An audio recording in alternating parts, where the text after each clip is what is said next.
Il y a toujours des étapes dans le travail intérieur et c'est tout à fait juste ce que tu dis, c'est que il peut y avoir parfois des déclics et on va trouver rapidement certaines solutions qui nous remettent en mouvement. Donc ça peut être parfois tiens, je vais lire un livre que je connaissais pas et on peut se sentir porté par ce livre, ou alors se mettre à courir, à pratiquer du yoga ou à faire toute autre chose qui nous plaise et qui peut nous donner un sentiment de bien-être. Mais en parallèle, comme tu dis, le changement profond et durable va prendre un petit peu plus de temps, mais c'est pas forcément un temps qui va être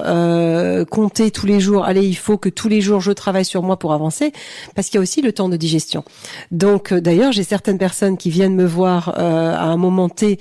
pour travailler sur elles, et ça peut être effectivement trentaine, quarantaine, parfois cinquantaine aussi, mais on va dire c'est souvent en lien avec les dizaines ou les caps qu'on passe. Et à un moment donné, il m'arrive de les accompagner pendant quelques séances ou un certain nombre de séances, de ne plus les voir pendant un moment, et quelques années, 2, 3, 4 ans après, elles reviennent sur une autre thématique. Et ça, pour moi, je trouve ça très intéressant, parce que ça montre qu'il y a eu de la digestion, qu'il y a des choses qui ont bougé, mais qu'à un moment donné, on peut à nouveau avoir envie d'être éclairé sur un autre sujet.